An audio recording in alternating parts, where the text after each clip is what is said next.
পেঁয়াজ রসুন কেন ভগবানের ভোগে দেয়া হয় না? কেন সাধু সন্তরা পেঁয়াজ রসুন খান না? এর পিছনে এক পৌরাণিক কাহিনী আছে। সমুদ্র মন্থনের সময় যখন অমৃত উঠেছিল, তখন মোহিনীরূপী শ্রী নারায়ণ সবাইকে অমৃত দিচ্ছিলেন, আর একদিকে ছিল অসুররা, তাদের কিন্তু অমৃত দিচ্ছিলেন না। এই কথা জানতে পেরে শরভানু নামে এক অসুর, সে দৈত্য দেবতাদের ভিড়ে ঢুকে পড়েছিল। তিনি যখন মোহিনীরূপের শ্রী নারায়ণ যখন তাকে অমৃত দিলেন, তিনি অমৃত খেয়েও ফেললেন।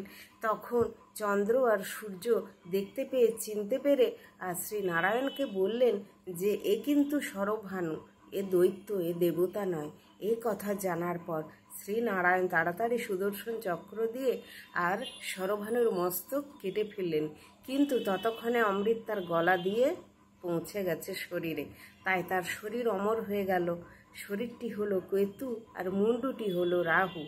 আর সেই থেকে তার মুন্ডুটি কাটার ফলে যে দুফোঁটা রক্ত মাটিতে পড়ে গিয়েছিল, সেই রক্ত থেকে জন্ম হলো পেঁয়াজ আর রসুনের। সেই জন্য দেবতাদের ভোগে পেঁয়াজ রসুন কিছুতেই দেয়া হয় না, সাধু সন্তরাও খান না।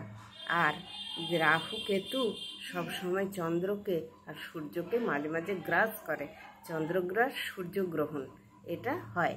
তাই সেই রাহু আর কেতু তার দশাও কিন্তু মানুষের জীবনে পড়ে। তাই প্রত্যেকটি দেবতাকে প্রণাম করে মানুষের চলা উচিত। রাধে রাধে।